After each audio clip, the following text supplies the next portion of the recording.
BJP సరికొత్త రాజకీయ వ్యూహం, మహిళకు అధ్యక్ష పదవి రేసులో ఆ ముగ్గురు. నమస్తే, వెల్కమ్ టు ఆంధ్రప్రభ. నేను విద్య.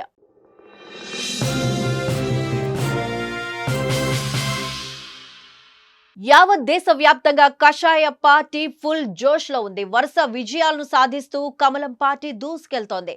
మరి ఈ పార్టీ అధ్యక్ష బాధ్యతలు ఎవరి చేతికి చేరనున్నాయి? అమిత్ షా, జేపీ నడ్డా వంటి అగ్రనేతల తర్వాత ఆ పీఠాన్ని అధిరోహించే నేత ఎవరు? ప్రస్తుతం దేశవ్యాప్తంగా ఇదే హాట్ టాపిక్.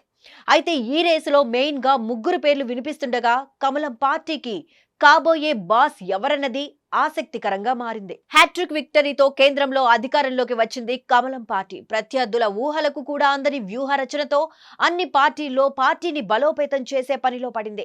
ఇప్పటికే తెలుగు రాష్ట్రాల్లో బీజేపీ అధ్యక్షులను నియమించింది.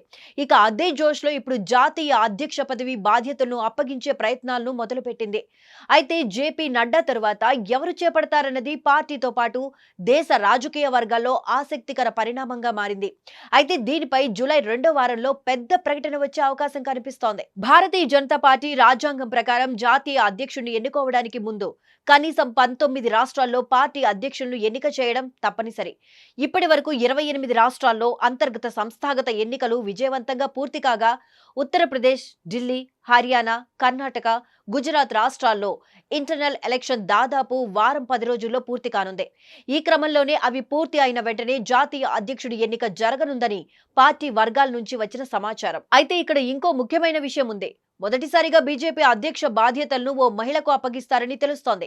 మహారాష్ట్ర, ఢిల్లీ వంటి రాష్ట్రాల్లో పార్టీ మంచి పనితీరును కనబరిచింది. ఈ క్రమంలోనే ఢిల్లీ ముఖ్యమంత్రి బాధ్యతలను ఓ మహిళ చేపట్టారు.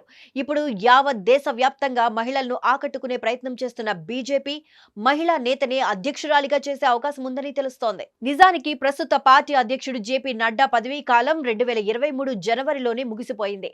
కానీ పార్టీ అతనికి 2024 జూన్ వరకు మరిన్ని బాధ్యతలను అప్పగించింది. సో ఇప్పుడు కొత్త వ్యక్తిని నియమించే పనిలో పడింది ఆ అధిష్టానం. అంతేకాదు నెక్స్ట్ పార్టీ అధ్యక్షురాలు మహిళ అయ్యే ఛాన్సెస్ ఎక్కువగా ఉన్నాయి. అంతేకాదు ఈ రేసులో ఇప్పటికే ముగ్గురు పేర్లు ప్రధానంగా వినిపిస్తున్నాయి. కేంద్ర ఆర్థిక మంత్రి నిర్మలా సీతారామన్, బీజేపీ మహిళా మోర్చా జాతీయ అధ్యక్షురాలు వానతి శ్రీనివాసన్, అలాగే మాజీ కేంద్ర మంత్రి డి పురంధేశ్వరి. వీరిలో ఎవరైనా ఒకరు పార్టీ పగ్గాలను చేపట్టే అవకాశం ఉందని సమాచారం. ముందుగా నిర్మలా సీతారామన్ కేంద్ర ఆర్థిక మంత్రిగా బలమైన స్థానాన్ని ఏర్పరచుకున్నారు. ఒక్క మాటలో చెప్పాలంటే ప్రభుత్వంలో ఆమెకు సుదీర్ఘమైన అనుభవం ఉంది. ఇక తాజాగా ఆమె బీజేపీ ప్రధాన కార్యాలయంలో జేపీ నడ్డా, బిఎల్ సంతోష్లతో భేటీ అయ్యారు. ఒకవేళ పార్టీ అధ్యక్ష బాధ్యతలను కనుక దక్షిణ భారత్ నుంచి వచ్చిన నిర్మలా సీతారామన్ కు అప్పగిస్తే బీజేపీ విస్తరణకు మార్గం మరింత సులభతరం అవుతుందనే యోచనలో ఉన్నారు అగ్రనేతలు. వానతి శ్రీనివాసన్ బీజేపీ మహిళా మోర్చా జాతీయ అధ్యక్షురాలు. అలాగే ఆమె తమిళనాడులోని కోయంబత్తూర్ సౌత్ నియోజకవర్గ ఎమ్మెల్యేగా కొనసాగుతున్నారు. ఇప్పటి వరకు పార్టీలో అనేక పదవులు నిర్వహించిన ఈమె కూడా ప్రెజెంట్ జాతీయ అధ్యక్షురాలి రేసులో ఉన్నారు. ఆ తరువాత దగ్గుబాటి పురంధేశ్వరి. సుదీర్ఘ రాజకీయ అనుభవం ఆమె సొంతం.